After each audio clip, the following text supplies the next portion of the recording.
In 2018, while repairing Salem's oldest meeting house, workers stumbled upon a forgotten church record book hidden beneath the floorboards.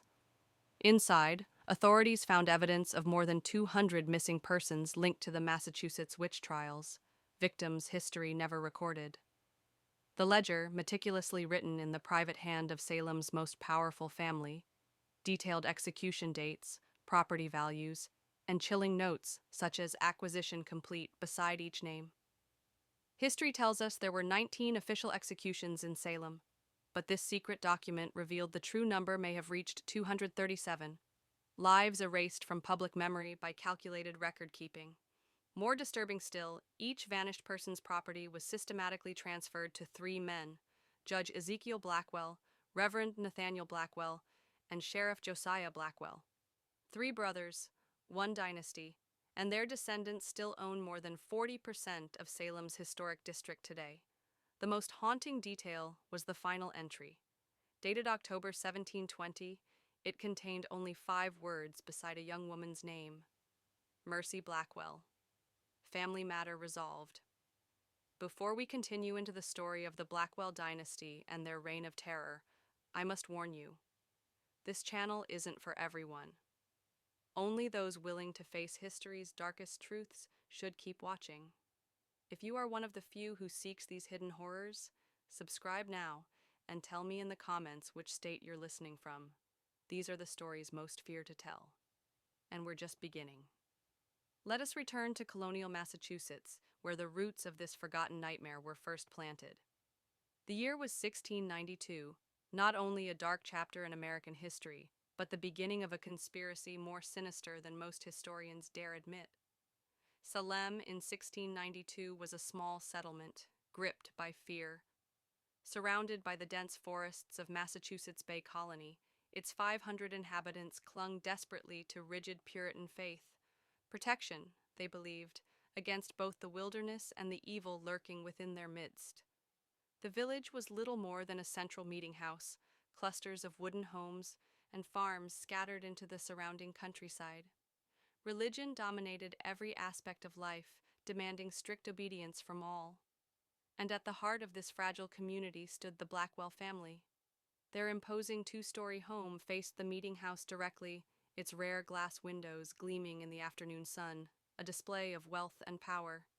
Judge Ezekiel Blackwell, the eldest at 46, ruled the local court with absolute authority.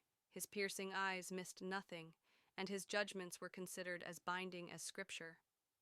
Outwardly, he dressed in plain black, the image of Puritan humility, while secretly amassing influence. Reverend Nathaniel Blackwell, 2 years younger, delivered fire and brimstone sermons each Sunday that left congregations trembling. His gaunt frame and piercing gaze gave many the sense he could see into their very souls. Sheriff Josiah Blackwell, the youngest at 41, enforced their laws with brute force. Broad-shouldered, perpetually scowling, he carried a carved walking stick rumored to have broken more bones than any other weapon in Essex County. Together, these 3 men controlled Salem's court, its pulpit, and its law enforcement. But change threatened their dominance. New merchants began to challenge their businesses. Prominent families like the Putnams and Proctors gained influence. And when whispers of witchcraft began to spread, the Blackwells saw an opportunity to tighten their grip. The winter of 1691 to 92 was unusually harsh. Food stores dwindled, illness spread, and desperation gnawed at families. In Reverend Nathaniel's home lived his 16-year-old niece, Mercy. Mercy, the daughter of Judge Ezekiel, had been raised in her uncle's household after her mother's death in childbirth. Educated in reading and writing, rare for a girl, she assisted her uncle in recording baptisms, marriages, and deaths. With her copper hair hidden beneath a modest cap and her watchful gray eyes, Mercy was a quiet shadow moving through Salem, observing much but saying little. She dutifully recorded entries in the church ledger, but at times her uncle directed her to make notes in a smaller, locked book he kept in his desk. She never questioned why. At night, she often heard her father and uncles in hushed conversation inside the study. Their voices would rise in tense, excited planning before falling silent if anyone approached. On one bitter February evening, as she carried firewood past the study door, Mercy paused. Her father's voice carried clearly. The widow Porter's land adjoins the river access we need. With her husband gone, she cannot maintain it. She has refused to sell to me twice, Josiah growled in frustration. Perhaps, Nathaniel said coolly, the widow may soon face troubles of another nature. I have heard reports of strange behavior. Vigilance against the devil's influence is required. Their laughter chilled Mercy more than the winter air. 2 weeks later, the first accusations of witchcraft erupted. Mercy remembered that conversation all too clearly. Soon, accusations spread like fire through dry timber.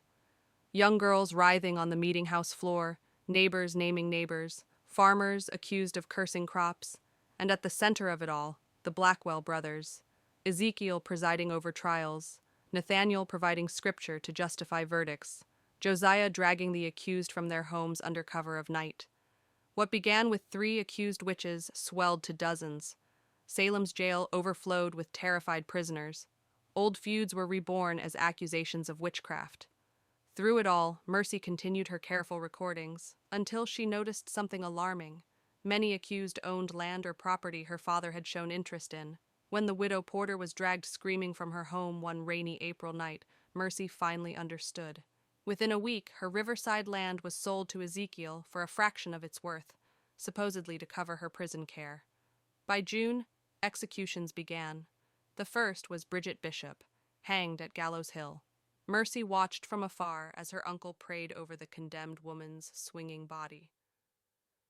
That night, unable to sleep, she crept into Nathaniel's study with a copied key and opened the locked ledger.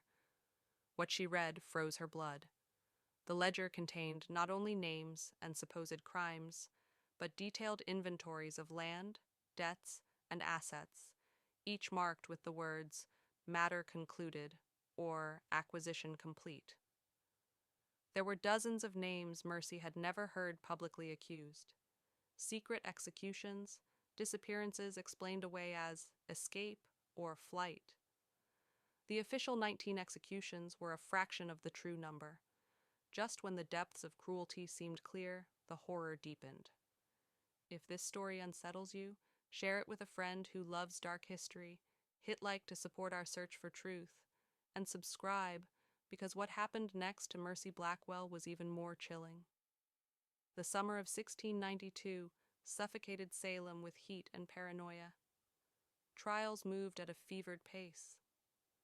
Judge Ezekiel presided over hearings lasting barely an hour, where innocence meant death and confession meant survival, at the cost of accusing others.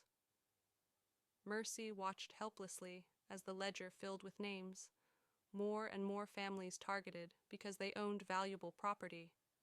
In the basement of the Blackwell home, Josiah extracted confessions through brutal methods. Mercy discovered this firsthand when she was ordered to bring refreshments to the cellar. There she found Goodman Thomas Putnam, bound and broken, his fingers twisted grotesquely. "They made me say it," he whispered, swollen eyes barely open. "God forgive me. They made me say it." Josiah's walking stick cracked across his jaw. "The devil makes men lie, but now you speak God's truth." Mercy fled upstairs, her heart hammering.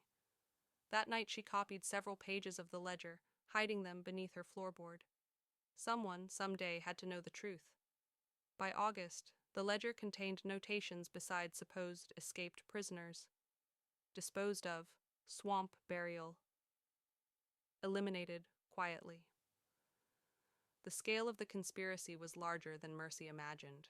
Determined, she began collecting testimony from prisoners, smuggling in scraps of paper and charcoal.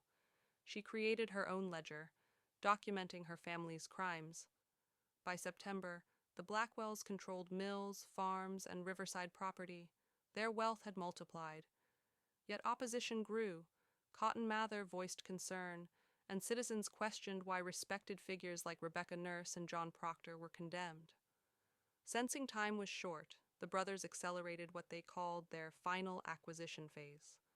17 families, 3 weeks, complete dominance. But Mercy was no longer alone. Her cousin William, Josiah's son, discovered her secret. Instead of betraying her, He confessed he had seen his father burying bodies. They formed a dangerous alliance. Together, they spied on the brothers' secret meeting. Through a hidden wall, they listened as Ezekiel said, "When Governor Phipps returns, the trials may end. We must secure the remaining properties first." Nathaniel objected. 17 families in 3 weeks is ambitious. Josiah answered coldly, "Those who will not confess need not reach the public gallows. The swamp has room enough." The cousins knew they needed proof. William promised to help Mercy reach Boston with the evidence. They planned her escape. But when the alarm rang that night, Josiah burst into her room with deputies. Her papers were found. "You are charged with witchcraft," he declared. Ezekiel's voice was colder still. "The devil leaves evidence of his influence. Search her room.